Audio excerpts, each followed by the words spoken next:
Councilman Pierce. Good morning. Thank you very much. Well, I think you know why I'm here. That's why I'm always coming. Where's the money? Where's the cash? Where's the check? Don't be afraid. Please don't be afraid. $5 million. San Francisco's already made a move. $5 million is nothing. We need to do this. We need to get the money. Where's the money? Let's get the money now. $223,000 for housing is not enough. We're looking at just the redlining. There's predatory lending. If you're African American, chances are you're paying more on your mortgage for the same amount of money as somebody else. And that's not right. So let's get the money. Where's the money?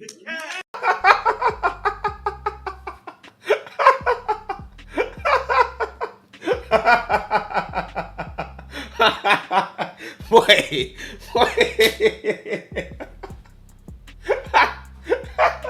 Boy, where the money? Where the money? Give me the money now. Boy, oh boy. These people, man. These people. They have some gall, okay? Yeah, so what you guys just saw there was some speeches that were being given at a hearing on reparations in California, okay? As there's been some ridiculous proposals out there, like $5 million, right, per black American, right, in California. $5 million in reparations. But apparently, according to the woke revolutionaries, that's not enough. That's not good enough, okay? And also, apparently, California was only a slave-free state in name only. Take a look. About the true nature of reparations, you see, because at the core of the word is repair.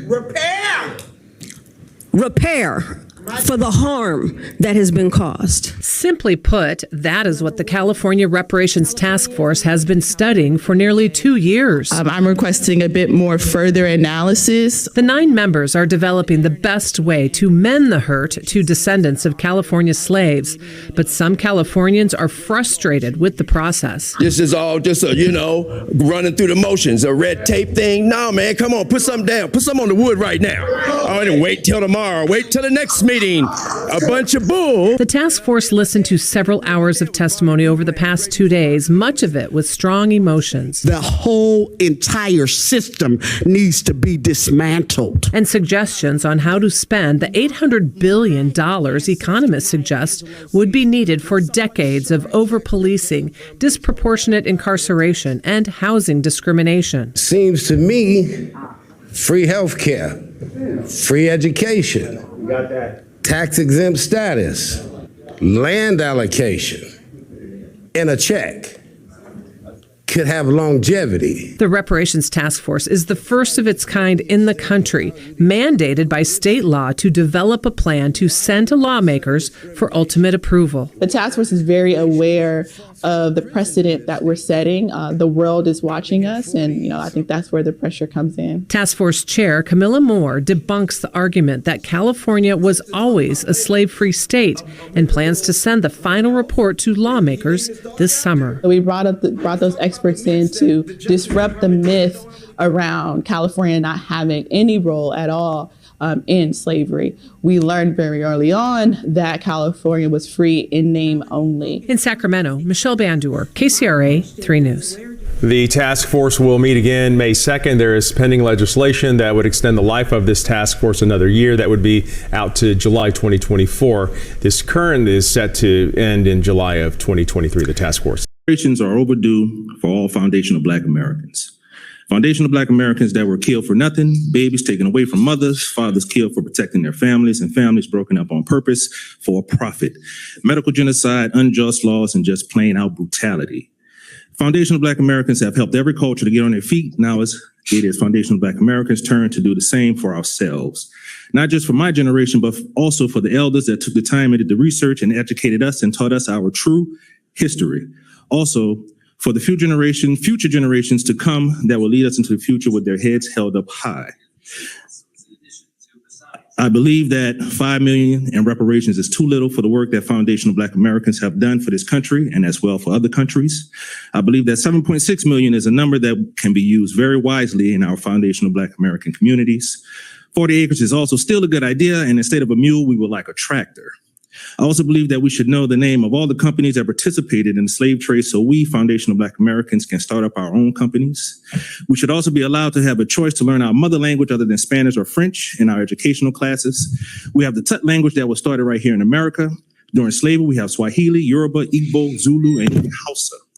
Community colleges and universities should not raise their tuition prices for the next future generations of each foundational Black American family, and we should be able to change our names to our motherland names totally for free.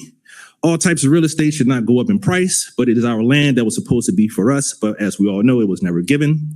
Foundational Black Americans know all too well why all white people did not own slaves. We also know that you were not there when this happened, but we know that you are benefiting from those who helped keep slavery alive and active. To try to keep holding foundational Black Americans back for what is due for us is just another form of slavery. It is preposterous and totally absurd. We are tired of it. Like our great ancestor, Dr. Martin Luther King stated, we are coming for our check. But now most of us have direct deposit. So thank you for your time and listening. Thank you. Guys, I don't know about you, but for whatever reason, this is so funny to me, right? It's so funny to me to sit here and watch people scream, yell, and shout for them to get paid money for something that they never went through, right? They never experienced, okay? Now, again, we could debate whether or not California was actually a free state, right? Even though technically it was. I'm not just saying that, there were no slaves there, but I mean, technically it was a free state. Some people may have not followed, right, the law, okay, that, that state is free. But I don't necessarily think that that means that, hey, they should be on the hook for reparations because they had some slavery there. I mean, again, it's just funny to me how some of these people work, okay? I mean, they really do believe that they should be getting this lump sum check for something that they never went through, they never experienced, right? Everybody else in society should pay for it, okay? Even though they weren't responsible, right? They weren't responsible, okay? In fact, most white people in this country, their ancestors really had nothing to do with slavery because most people descended from, regular, normal people who were not slave owners, right? But again, since these people want to go so far with this, again, I don't hear these people demanding a check from the black slave owners, right? Because they were black slave owners too, okay? Black people owned slaves, okay? They were wealthy black slave owners. In fact, there were thousands of Negro slave owners, okay? In fact, according to a study that was done in 1924, okay? So much closer to the time period, right? So I believe the accuracy here, right? I think this is probably somewhat accurate. It's from the research department of the Association for the Study of Negro Life and History. The study found 3,777 Negro slave owners in the United States in 1830. Okay, so this is according to a U.S. federal census in 1830. There's some other documents from a History of World Society that showed that there were a total of 6,000 Negro slave owners in the U.S. for the year 1840. So, I mean, look, again, we're talking about thousands of black slave owners here. The woke revolutionaries don't seem to be demanding their reparations from them, okay? Or demanding reparations from the African man, okay, who enslaved their ancestors in the first place, right? And allowed the white man to bring them over here to the New World. Again, it's just funny because, again, they're demanding money from everybody who is not responsible, right? And the math ain't mathing on this, okay? That's the problem, okay? I mean, you got a couple proposals here. You have proposals from the state of California itself, and then you also got proposals from San Francisco. Now, San Francisco is probably one of the more wackier parts of California, so of course, they're going to have the more wacky proposal, right? Which is $5 million for qualifying black residents, okay? $5 million. So just a quick math on this. There are about 35,000 individuals who are over the age of 18, black individuals in San Francisco. Okay, so if you're paying them $5 million a piece, we're talking about $175 billion. Now, this comes from the Hoover Institute. Okay, this is their analysis. San Francisco's current fiscal year budget is $14 billion. again, I don't know how you're gonna pay for something that costs 175 billion when your income is only 14 billion. Yeah, not to mention the fact that this is gonna cost each non-African American household $600,000, right? So if you're not black and you live in San Francisco, these people want you to pay $600,000 for them to get reparations, right? For them to get a check, okay, a $5 million check. That's, again, not enough, okay? That's just a check, right? That's just a check. They also want what? Their debt wiped away. They want free college. They want to learn new languages. they want everything, bro.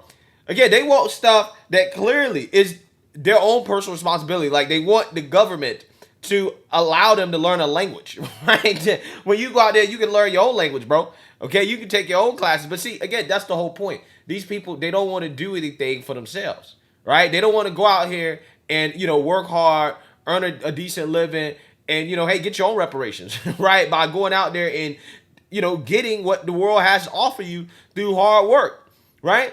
Starting your own business, doing whatever. Like, they don't want to do that. They don't want to do it the hard way. They would rather scream and yell and shout and demand for other people to pay them for something they never went through, right? Again, it's absolutely incredible in my opinion, man. It really is. And it's not like I'm one of these people that's like, it's not like I don't feel like reparations should have happened. Reparations should have happened, okay? After slavery, it should have happened during Reconstruction. Unfortunately, it didn't, okay? The country was broke as hell after the Civil War, and it's unfortunate it didn't happen. However, we've advanced enough technologically. We've advanced enough as a society. The government has given out plenty of free money to black folks, okay, in the form of the war on poverty and other things, which in my opinion, really, I don't think was overall good for, black people, but whatever. That's another video for another day. There's been plenty of free money and free things given out to black folks that in my opinion should qualify as some form of reparations. But again, my point is that the people who are putting all this time, effort, and energy into demanding reparations should put that energy and effort into, getting their own reparations, right? Going out here, working hard, making an honest living, and stop trying to divide people in society by demanding money, right? Because ultimately, at the end of the day, it's not going to happen, right? Gavin Newsom is silent, okay? He's silent. Even though he proposed this reparations task force to investigate reparations, I don't think it's going to happen, okay? I really don't think that these people are going to get paid. And the only thing that you're doing is that you're emboldening these people. You're making them more upset, okay? You make them feel like they're entitled to money from just even having this conversation in the first place, which, hey, I mean, I guess it's fair to have a conversation about it, whatever. But I'm just saying, this is not going to happen. And I think people should, again, work hard, okay, work harder instead of asking for a handout. Again, it's not a good look to be demanding a handout, to be asking for handouts, again, for stuff that you never went through. Again, I get it. Yeah, slavery was bad. Yeah, civil rights era was, bad, wasn't great for black people. Yeah, there's an argument to be made that some of that has held black people back today. But, for the most part, again, I think that the gap is closed, right? The gap is closed. And even if you're black, it's probably more of an advantage nowadays than a disadvantage. And the woke should focus on taking advantage of that rather than, begging and crying for handouts. When, again, they're never going to be satisfied. Even if you gave the handout to them, you gave them $5 million. Most of them, because, they don't really understand how money works, they're going to go spend it. They're going to go spend it, and then they'll be turning around in a few years and demanding more money, saying that, hey, that wasn't enough, right? I'm still poor. So let me know what you guys think. Make sure you like, comment, and subscribe. Most importantly, share a black conservative perspective. Peace.